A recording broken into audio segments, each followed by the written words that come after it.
राशिद साहब बहुत शुक्रिया प्रोग्राम के लिए, आपने वक्त निकाला। भी बताइएगा कि मौलाना साहब वाकई फौरी इंतखाबात चाहते हैं और इसी सिलसिले में पीपल्स पार्टी और नून लीग से बात हो रही है। एक साल पहले भी ये लोग आपके साथ उस तरीके से नहीं आ पाए थे जो आपने तवक्को की थी। क्या सूरत हाल है सर?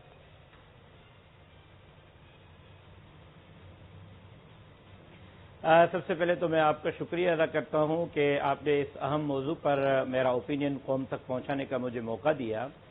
जहां तक बात है कि JUI का मौक़िफ़ तो 25 जुलाई 2018 के इंतखाबात के दिन ही शाम को मौलाना फजलुर रहमान साहब के प्रेस रिलीज से आ गया था, जिसमें हमने न सिर्फ नताइज को मुस्तरद किया था बल्कि हमने ये भी कहा था कि ये हुक्मरान कठपुतली हुक्मरान हैं और ये अवाम पर मुसल्लत किए गए हैं और अवाम के मैंडेट को चोरी किया गया है। उस दिन से लेकर अब तक हम इसी मौक़िफ़ पर खड़े हैं कि अवाम का मैंडेट अवाम को वापस लौटाया जाए, मुल्क के अंदर फौरी तौर पर असरे नो इंतखाबात कराए जाएं। और अब हमारे मौक़िफ़ में तेजी इसलिए आ रही है कि उस वक़्त ये हुक्मरान जो है ये मुसल्लत शुदा हुक्मरान थे, लेकिन इन 2 सालों के अंदर मुसल्लत शुदा हुक्मरान अपनी कारकर्दगी से नाअहल भी साबित हो चुके हैं। पाकिस्तान के तारीख में पहली मरतबा GDP शरह आपके सामने है। इस वक्त जो नौकरियों की शरह देनी थी, घर बनाने थे, वो तो अपनी जगह, खारजा पॉलिसी पर हम कहां खड़े हुए हैं। इस वक्त चाइना हमसे नाराज बैठा है, सऊदी अरब हमसे नाराज बैठा है, कश्मीर हमारे हाथों से निकल चुका है। आप उठा रहे हैं अंडू, ये बातें, मुर्गियों ये तमाम सुकून का। राशिद साहब, ये तमाम नुक्ते क्या पीपल्स पार्टी और नून लीग नहीं समझ पा रही? आपके साथ वो क्यों नहीं दिखाई दे रहे?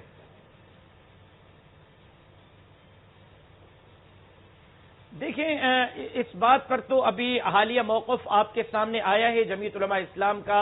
पार्लियामेंट के फ्लोर पर मौलाना असद महमूद साहब ने जो बात की, कायदे जमीयत मौलाना फजलुर रहमान साहब का जो अपोजिशन के हवाले से मौक़िफ़ आया कि हमने उनको ये मशवरा दिया है कि अब आप अपनी मसलहतों से बाहर निकल आएं, अब नैब के प्रेशर से बाहर निकल आएं, अब आपके ऊपर जो केस बनाए गए हैं पेशियां भुगतने से इनकार करें, अब अपने केसों की फिक्र न करें, मुल्क की फिक्र करें, अपने केसों की फिक्र न करें, अवाम की फिक्र करें, मुस्तकबिल की फिक्र करें, पाकिस्तान के दाखिली और खारजी मसाइल की फिक्र करें। जिसी बात पर जमीयत उलमा इस्लाम ने न सिर्फ नाराजगी का इजहार किया, आपने देखा कि उसके बाद मियां मोहम्मद नवाज शरीफ साहब की मौलाना फजलुर रहमान से टेलीफोनिक बात भी हुई है।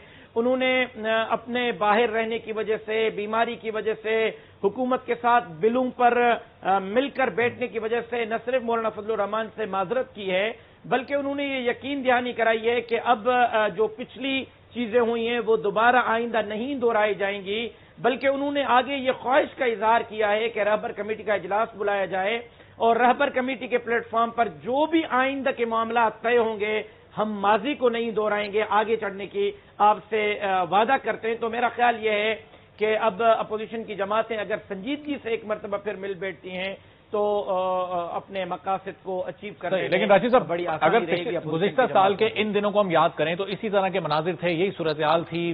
पीपल्स पार्टी, JUIF और नून लीग एक साथ दिखाई दे रहे थे, लेकिन फिर आपने आज़ादी मार्च किया। दोनों अपोजिशन जमातों ने इल्जाम लगाया कि जी आप बगैर उनको कोई एतमाद में लिए निकल गए, आपने सोलो फ्लाइट ली, फिर वो आज़ादी मार्च नाकाम भी हो गया। किसी ने आपको गारंटी दी, वो गारंटी भी पूरी नहीं हुई। अब आप क्या करने वाले हैं? किस तरह से इस हुकूमत का खात्मा करेंगे? लाहे अमल क्या है?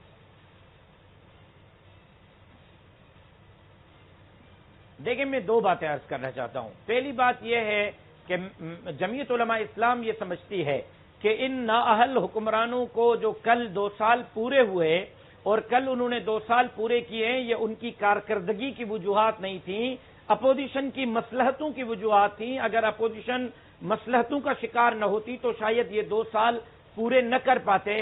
जहां तक आप बात फरमा रहे हैं कि यकीन दहानियों के बावजूद अब फिर उन्होंने कहा कि जी JUI ने बगैर मशवरे के ये सब कुछ किया, तो मेरा ख्याल ये है कि ये चीज़ें इस वक्त ये इन चीज़ों पर बहस करने का वक्त नहीं है। सारी चीज़ें रहबर कमेटी के सामने हैं, वो मेंबरान मौजूद हैं। आज़ादी मार्च कल क्यों तय हुआ, किन नुकात पर तय हुआ, क्या रहबर कमेटी ने उसको तय किया था या नहीं तय किया था, ये रहबर कमेटी के मेंबरान मौजूद हैं। सारी चीज़ें उसी प्लेटफॉर्म पर तय होती, लेकिन हम माजी को मजीद कुरेदना नहीं चाहते, मुस्तकबिल की तरफ बढ़ना चाहते हैं। और अगर मियां मोहम्मद नवाज शरीफ साहब इस बात को महसूस कर रहे हैं, جناب بلاول صاحب اور آصف علی زرداری صاحب اس بات کو محسوس کر رہے ہیں کہ واقعی یہ ملک اب زیادہ متحمل ان حکمرانوں کا نہیں ہو سکتا. اگر راشد صاحب ان حکمرانوں کو بھیجنے کے لیے آپ کی یہ پوری تحریک ہے, کہاں کھڑے ہوں گے؟ اگر بالفرض آپ اس تحریک میں کامیاب ہو جاتے ہیں, یہ حکومت چلی جاتی ہے, تو پھر آپ کی جو دونوں ساتھ جماعتیں ہیں مسلم لیگ نون اور پیپلز پارٹی, یہ تو بڑی جماعتیں ہیں, یہی اقتدار میں آ سکتی ہیں. آپ کی جماعت تو اقتدار میں نہیں آ سکتی. کس کو وزیر اعظم کے طور پہ آپ دیکھنا چاہیں گے, بلاول بھٹو زرداری کو یا میاں نواز شریف کو؟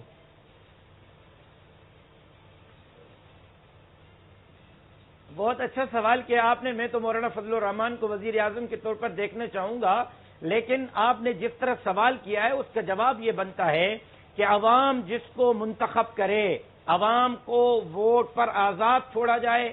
ہماری ووٹ کی پرچیاں گٹروں سے, ٹیبل کے ڈیسکوں سے 2-2 دن کے بعد جو ہے وہ پولنگ ایجنٹوں کے گھروں سے نہیں دی جائیں.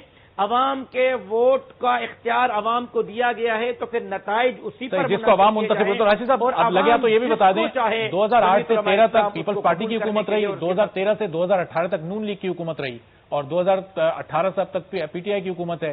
تو وہ جو شروع کے 2 ادوار تھے نون لیگ اور پیپلز پارٹی کے, کون سا زیادہ بہتر دور تھا؟ کس کی حکومت زیادہ بہتر تھی؟